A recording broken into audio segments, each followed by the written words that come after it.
नमस्कार, मैं हिमांशु शर्मा स्वागत करता हूं आपका कृष्णा एकेडमी के इस यूट्यूब चैनल पर। दोस्तों, कोविड-19 के इस संकट में जैसा कि आप सभी को पता है कि ऑफलाइन क्लासेस नहीं लग पा रही है, उसी के लिए कृष्णा एकेडमी के द्वारा ये यूट्यूब चैनल पर एक पहल की गई है, जिसके तहत विभिन्न आपके विषयों की क्लासेस इसके अंदर ली जा रही हैं।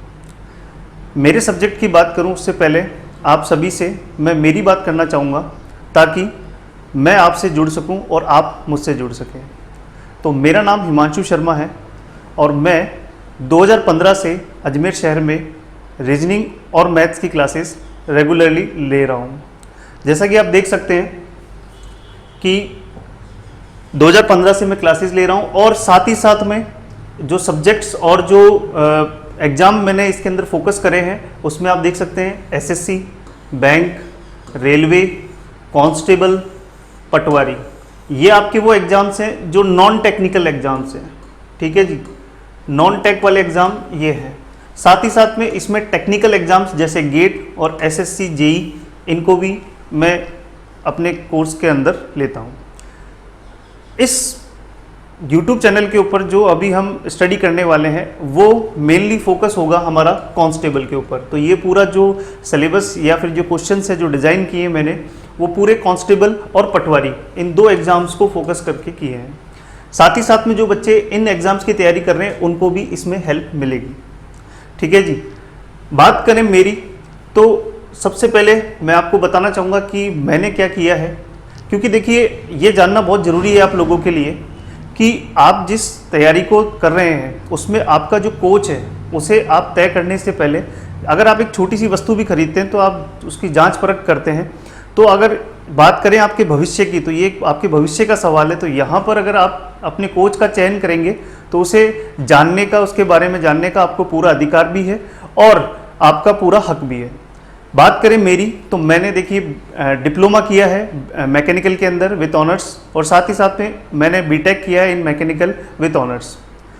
बात करें अगर मेरे अचीवमेंट्स की, तो देखिए ये मेरी लाइफ का सबसे बड़ा अचीवमेंट है जो कि मैंने टीचिंग फील्ड के अंदर मैंने जो अचीव किया है, ये है, देख सकते हैं आप, ये माई एफएम की तरफ से अजमेर के अंदर मुझे मैथ्स और रीजनिंग के अंदर एक्सीलेंस अवार्ड मिला था 2019 के अंदर, ठीक है जी। बात करें इसके अलावा मेरे अचीवमेंट्स, तो देखिए कॉलेज टाइम के अंदर मैं एक लार्सन एंड टर्बो एलएनटी कंपनी है उसके अंदर मेरा सिलेक्शन हुआ था। साथ ही साथ में आदित्य बिरला सीमेंट, इसमें मेरा सिलेक्शन हुआ था। ये दोनों ही जो फोटो लगाई है मैंने, ये उनके ज्वाइनिंग लेटर्स की है। इनको छोड़कर इस लाइन में आने का उद्देश्य केवल यही था कि ये मेरा पैशन था पढ़ाना, और पढ़ाने में मुझे जो मज़ा आता था वो कहीं और नहीं मिलेगा। तो आप लोगों के लिए मैं हिमांशु शर्मा रीजनिंग जो है उसे मैं आपके लिए स्टार्ट करने वाला हूँ। ये जो 5 मिनट मैंने अपने बारे में बताया, ये केवल इसका उद्देश्य आपसे जुड़ने का था और आप लोग मुझसे जुड़ सकें, मैं आपसे जुड़ सकूँ। अब मैं ये मान के चलता हूँ कि इन 5 मिनट के अंदर आप थोड़ा बहुत मुझसे कनेक्ट हो चुके हैं।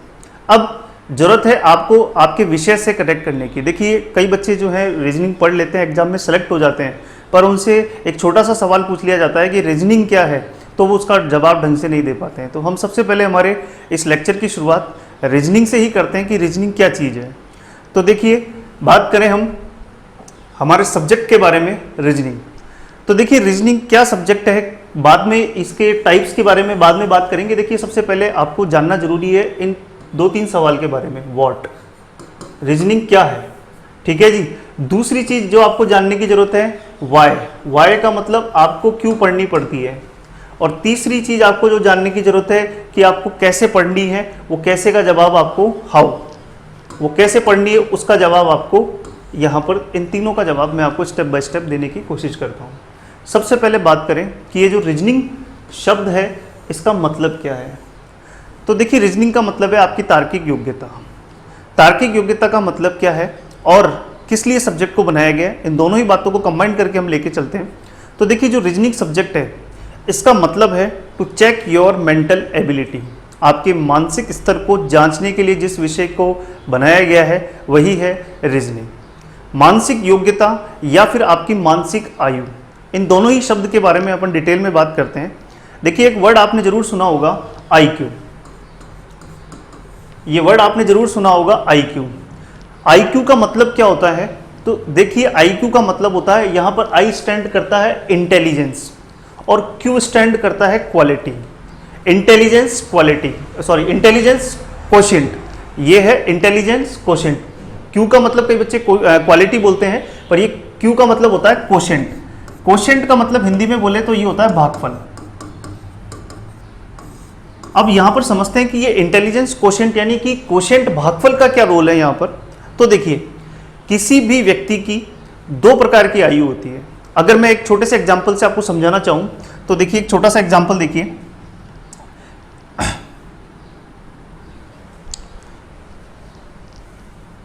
ये लीजिए, एक छोटा सा एग्जांपल देखिए कि अगर मान लीजिए एक 50 क्वेश्चंस का सेट है, रीजनिंग के 50 क्वेश्चन का सेट है। अगर मैंने इनको करने के लिए दिया दो बच्चों को, एक ने 50 में से 35 क्वेश्चन का आंसर करेक्ट किया है और दूसरे बच्चे ने 32 क्वेश्चन का आंसर करेक्ट किया है। आपसे पूछा जाता है कि इसका मेंटल लेवल किसका अच्छा है, तो आप जवाब देंगे कि इस बच्चे का मेंटल लेवल अच्छा है। पर यहाँ पर एक चीज़ और मैं साथ में जोड़ना चाहूँगा कि इस बच्चे और इस बच्चे में, दोनों में, ये बच्चा है 15 साल का 15 ईयर्स और ये बच्चा है 25 साल का।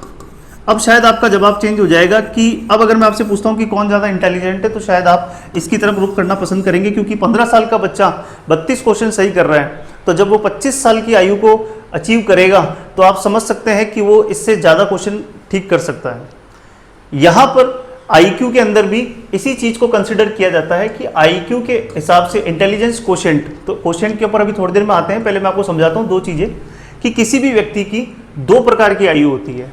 एक होती है उसकी फिजिकल एज, जो कि आप बोलते हैं कि नॉर्मली कितने साल के हैं, तो वो होती है उसकी फिजिकल एज, ठीक है, शारीरिक आयु। एक होती है उस बच्चे की मेंटल एज। मेंटल एज का मतलब क्या है कि इस फिजिकल एज में मान लीजिए 17 साल का व्यक्ति है, उसका मानसिक स्तर उस समय कितने साल के व्यक्ति की तरह काम कर रहा है। फॉर एग्जाम्पल, अगर एक व्यक्ति 17 साल का है पर उसका दिमाग एक 20 साल के बच्चे की तरह काम कर रहा है, तो उसकी फिजिकल एज तो 17 होगी, पर उसकी मेंटल एज जो है वो 20 कहलाएगी। क्लियर है बात? तो यहां पर ये मेंटल एज कैसे, देखिए फिजिकल एज तो आप समझते हैं कि किस तरह से कैलकुलेट होती है, वो तो आप जैसे जब आपका जन्म होता है बर्थ के साथ में वो कैलकुलेट होना शुरू हो जाती है। पर मेंटल एज को कैलकुलेट करने के लिए अब मैं धीरे धीरे अपने सब्जेक्ट की तरफ लेके आ रहा हूं कि मेंटल एज को कैलकुलेट करने के लिए, इस मेंटल एज को कैलकुलेट करने के लिए ही जो सब्जेक्ट बनाया गया है, जिसके क्वेश्चंस डिजाइन किए गए हैं, वो है आपका रीजनिंग। ठीक है, किसी भी व्यक्ति की मेंटल एज को फाइंड करने के लिए, to check your mental level, to check your mental age, ये सब्जेक्ट रीजनिंग को बनाया गया है। बात करते हैं कि मेंटल एज और फिजिकल एज कैलकुलेट करने के बाद में करते क्या है। तो देखिए IQ के अंदर क्या होता है, IQ के अंदर अगर मैं बात करूं तो IQ में ये और कुछ नहीं, ये इन दो मेंटल एज और फिजिकल एज, तो मेंटल एज मैं शॉर्ट में लिख रहा हूं, मेंटल एज और फिजिकल एज, ठीक है, ये दोनों का अनुपात है और इसे 100 से गुणा किया जाता है।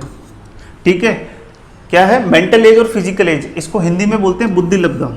ठीक है, मेंटल एज मानसिक आयु और फिजिकल एज शारीरिक आयु का अनुपात into 100। यहां से एक नंबर जनरेट होता है, एक नंबर जनरेट होता है, उसी नंबर को हम क्या बोलते हैं IQ, और एक टेबल डिजाइन की गई है। उस टेबल के अंदर रिसर्च के अनुसार अलग अलग नंबर असाइन किए गए हैं, और जैसे कि मान लीजिए कि 90 से 100 के बीच में अगर किसी का नंबर आ रहा है तो उसे बोला जाएगा बिलो एवरेज, अगर 100 तक आ रहा है तो उसे बोला जाएगा एवरेज, अगर 100 से ऊपर आ रहा है तो गुड। इस तरह के नंबर क्या किए गए हैं, अलग अलग बच्चों के लिए, अलग अलग नंबर के लिए, अलग अलग रेंज पर। जैसे मान लीजिए अगर किसी का 140 से 150 के बीच में आ रहा है तो भाई वो बच्चा जो है वो एक्सीलेंट कहलाएगा, मतलब वो अपनी मेंटल एज जो है उसकी फिजिकल एज की उस कंडीशन में बहुत ज़्यादा है। तो ये बात आपको यहाँ तक समझ में आई होगी कि ये IQ वर्ड का मतलब क्या होता है, मेंटल एज का मतलब क्या होता है, और मेंटल एज को चेक करने के लिए ही आपका जो सब्जेक्ट है रीजनिंग उसे बनाया गया है। क्लियर है? सबसे पहला क्वेश्चन जो है आपको ये समझ में आ गया होगा, व्हाट यानी कि रीजनिंग क्या है। ठीक है, तो ये जब भी टेस्ट होता है तो इसके अंदर क्या होता है, मेंटल एज को जांचने के लिए क्या किया जाता है, बच्चे के सामने 40 से 50 क्वेश्चन रीजनिंग के दिए जाते हैं अलग अलग सेक्टर से, अलग अलग सेक्शन से। कैसे, वो भी मैं आपको थोड़ी देर में समझाऊंगा। तो वो 40 से 50 क्वेश्चन आपको दिए जाते हैं, वो 40 से 50 क्वेश्चन के अंदर ही जितना बच्चा सही करता है उसी हिसाब से उसको मेंटल एज असाइन की जाती है। यहाँ तक की बात आपको क्लियर हो गई होगी। ये था आपके IQ के बारे में बात। क्लियर? चलिए अब बात करते हैं वाई, हमें इस सब्जेक्ट को क्यों पढ़ना है। तो देखिए दूसरा जो क्वेश्चन है उसके जवाब की ओर चलते हैं। हमें ये रीजनिंग क्यों पढ़ाया जाता है, क्या जरूरत पड़ती है कि हमें ये रीजनिंग सब्जेक्ट पढ़ाया जाता है और हमें पढ़ना पड़ता है और हमारे एग्जाम्स में क्यों पूछा जाता है।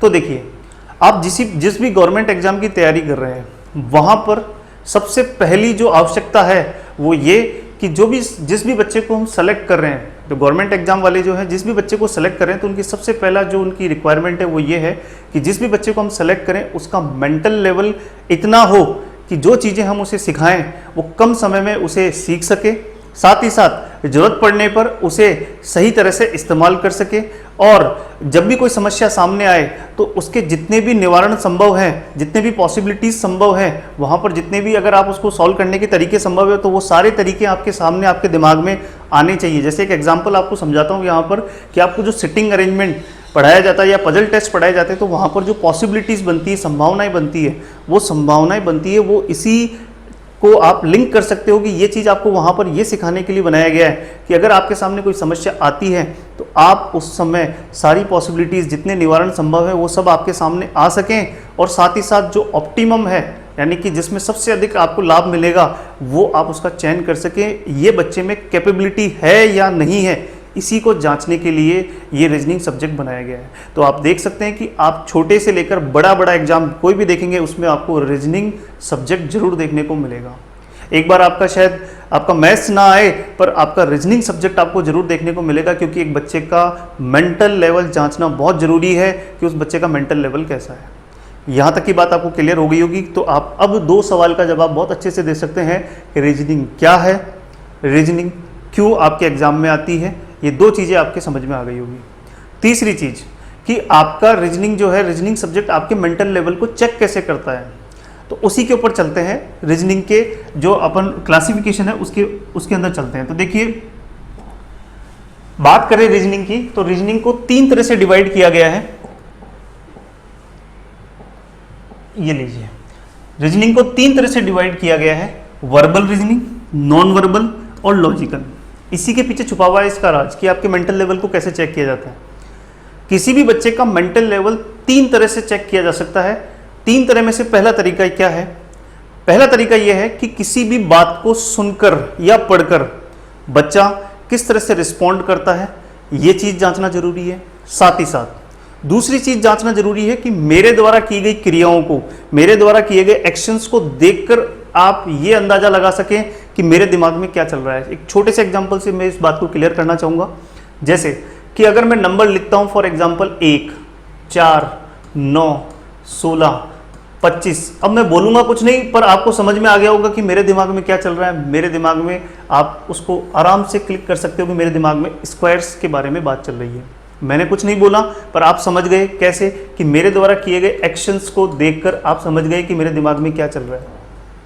यही क्षमता आप में डेवलप करने के लिए, इसी को डेवलप करने के लिए आपके जो सब्जेक्ट्स बनाए गए हैं या फिर जो आपके चैप्टर बनाए गए हैं, तो आप जैसे देख सकते हो कोडिंग, डिकोडिंग, आपके missing term, series, analogy, classification, ये जो चैप्टर बनाए गए हैं ये चैप्टर इन्हीं को ध्यान में रखकर बनाए गए हैं कि आप सामने वाले के दिमाग में झांक पाओ केवल उसके द्वारा लिखे गए शब्दों से, अक्षरों से या उसके द्वारा की गई क्रियाओं से। पहली चीज, वर्बल का मतलब होता है शाब्दिक। शाब्दिक का मतलब जहां पर आपको शब्दों में क्वेश्चन लिखा हुआ मिले।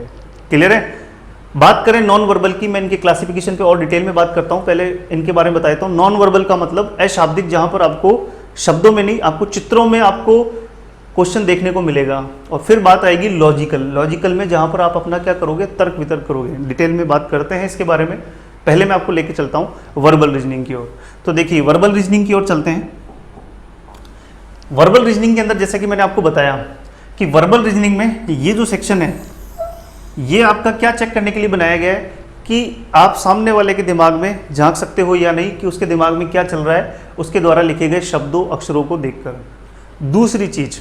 दूसरी चीज आपका क्या इंपॉर्टेंट है वो है ये चीज, जिसमें क्या जांचा जाता है कि अगर बहुत सारी इंफॉर्मेशन आपको एक साथ दी जाए, बहुत सारी जानकारी एक साथ दी जाए, पर कैसे, कच्ची फॉर्म में मतलब रॉ मटेरियल के, यानी कि मिक्स फॉर्म में, उसको अगर आपको एक साथ डिलीवर किया जाए तो क्या आप उसको सुनकर एक ऑर्गेनाइज्ड वे में जमा सकते हो? एक एग्जांपल से समझते हैं बात, नहीं समझ में आई होगी बात, एक एग्जांपल से समझते हैं। फॉर एग्जांपल, अगर मैं बोलता हूं कि ये मेरे मामा के लड़के के बहन के बुआ का लड़का है, बहुत सारी इंफॉर्मेशन एक साथ दी गई, अब क्या आप फर्स्ट पर्सन को लास्ट पर्सन से लिंक कर सकते हो या नहीं?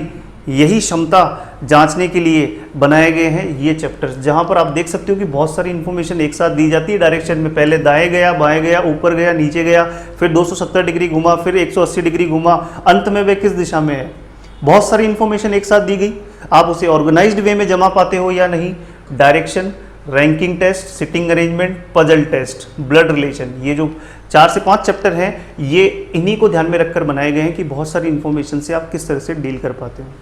यहाँ पर 2 चैप्टर को मैंने टिक नहीं किया है, क्लॉक और कैलेंडर। ये थोड़ा सा मैथमेटिक्स का पार्ट है, क्योंकि इसमें गणित के बारे में बात होती है। तो ये जो 2 मैंने यहाँ पर चैप्टर लिखे हैं, मैथमेटिकल ऑपरेशन बेस्ड क्वेश्चन और इनइक्वालिटी, यहाँ पर आपकी मैथमेटिकल रीजनिंग चेक होती है, और साथ ही साथ में इनको भी आप यहाँ पर कंबाइन कर लीजिए, क्लॉक और कैलेंडर को।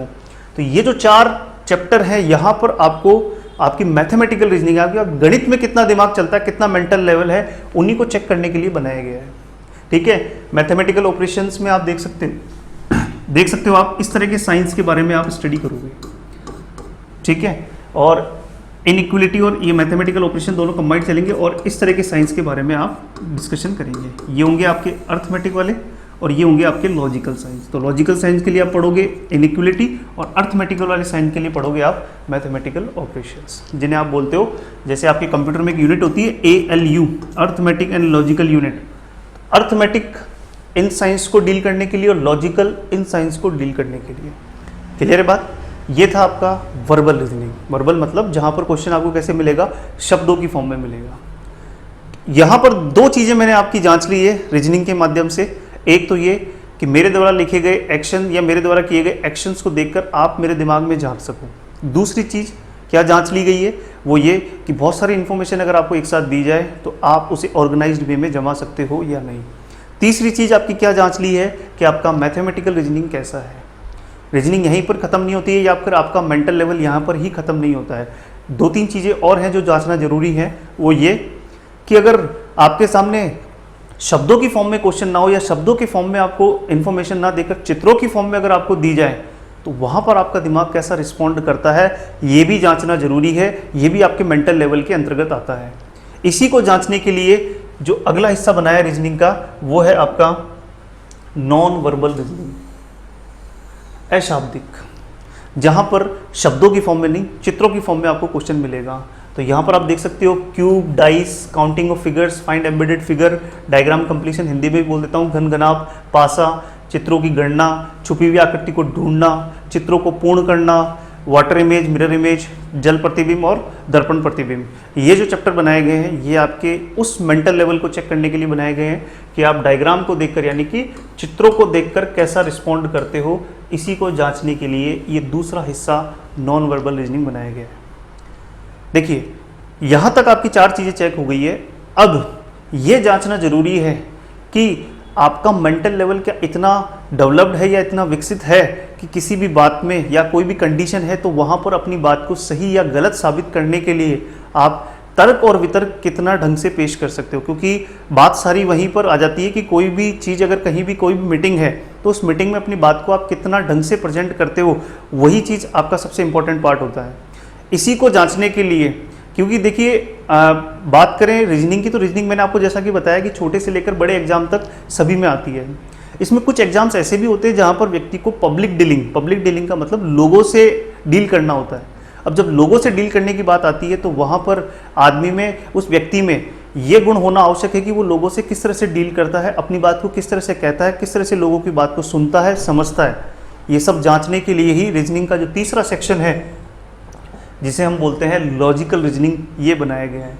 जहाँ पर आप देख सकते हैं वेन डायग्राम, सिलॉग्स, न्याय। यहाँ से ये जो चैप्टर हैं, ये चैप्टर पहले ऐसे थे कि ये केवल बैंकिंग के एग्जाम में पूछे जाते थे, क्योंकि वहाँ पर बैंकिंग के अंदर क्या है कि व्यक्ति जो भी सेलेक्ट होता था वो व्यक्ति क्या होता था, लोगों से डील करता था। पर ये अब हर एग्जाम के अंदर जरूरत महसूस हुई है और इसको हर एग्जाम के अंदर डाल दिया गया है। तो आप देख सकते हैं कथन निष्कर्ष, कथन पूर्व धारणाएं, कथन तर्क, कथन आपके कोर्स ऑफ एक्शन का मतलब हो गया आपका कि किस तरह से आप किसी भी कंडीशन में आप अपना क्या एक्शन परफॉर्म करते हो, कार्यवाही जिसे हम हिंदी में बोलेंगे कार्यवाही, ठीक है। कॉज एंड इफेक्ट, कारण परिणाम, डिसीजन मेकिंग बहुत इंपॉर्टेंट पॉइंट है। यहाँ पर आप एक कंपनी के एचआर बनने का मौका मिलेगा जहाँ पर आप किसी व्यक्ति का सिलेक्शन करोगे कि ये व्यक्ति हमारे पैरामीटर्स में आता है या नहीं है। तो ये है डिसीजन मेकिंग, डेटा सफिशिएंसी और लॉजिकल ऑर्डर्स ऑफ वर्ड। ये है आपके लॉजिकल रीजनिंग्स।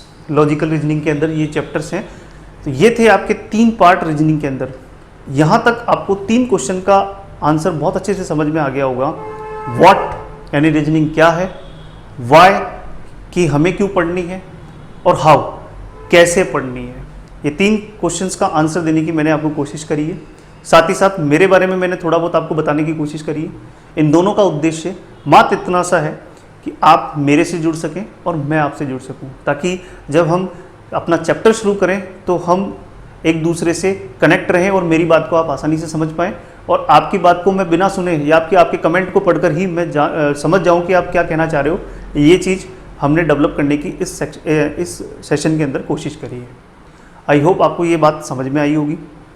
अब जो हम शुरू करेंगे हमारा चैप्टर नेक्स्ट क्लास में, वो हमारा चैप्टर बहुत ही इंपॉर्टेंट चैप्टर शुरू करेंगे, वो है क्लॉक। इस चैप्टर के अंदर बच्चों को नहीं, कई टीचर्स को भी प्रॉब्लम रहती है। तो इस चैप्टर को मैं सबसे पहले ले रहा हूँ ताकि आपको ये चैप्टर अच्छे से क्लियर कर सकूँ और बता सकूँ कि किस तरह से क्लॉक को या घड़ी को पढ़ा जाता है। मिलते हैं रीजनिंग के इस नेक्स्ट लेक्चर के अंदर। तब तक के लिए थैंक यू।